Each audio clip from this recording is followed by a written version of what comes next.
Pushpa 2 cinema విడుదల సందర్భంగా హైదరాబాద్లోని ఆర్టీసీ క్రాస్ రోడ్లోని సంధ్యా థియేటర్ వద్ద జరిగిన తొక్కిసలాట ఒక కుటుంబానికి జీవితకాలపు పీడకలగా మిగిలిపోయింది.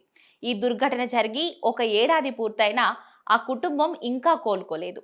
10 ఏళ్ల బాలుడు శ్రీతేజ్ తన తల్లిదండ్రులు, చెల్లితో కలిసి సినిమా చూడడానికి వెళ్లి ఆ తొక్కిసలాటలో తల్లి రేవతిని కోల్పోయాడు.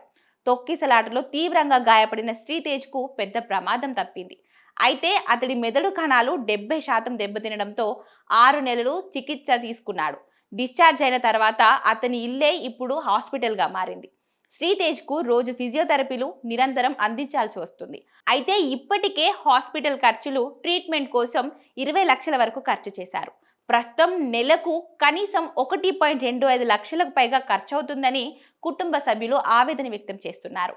తొక్కిసలాట తర్వాత జరిగిన నష్టానికి బాధ్యత వహిస్తూ అల్లు అర్జున్ కుటుంబం తమ పిల్లల పేరు మీద 2 కోట్లు శ్రీతేజ్ కోసం ఫిక్స్డ్ డిపాజిట్ చేసి నెలకు 75,000 వడ్డీని కుటుంబానికి అందేలా ఏర్పాటు చేశారు.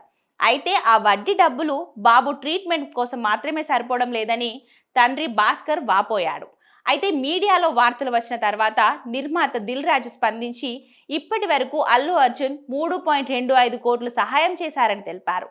అంతేకాక పూర్తిగా కోలుకునేంత వరకు వైద్య ఖర్చులు భరించేలా అల్లు అర్జున్తో మాట్లాడి భరోసా ఇస్తానని శ్రీతేజ్ కుటుంబానికి హామీ ఇచ్చారు దిల్ రాజ్. ఇంత సాయం చేసిన వారు థెరపీల ఖర్చు కూడా తప్పక భరిస్తారని దిల్ రాజు ధీమా వ్యక్తం చేశారు.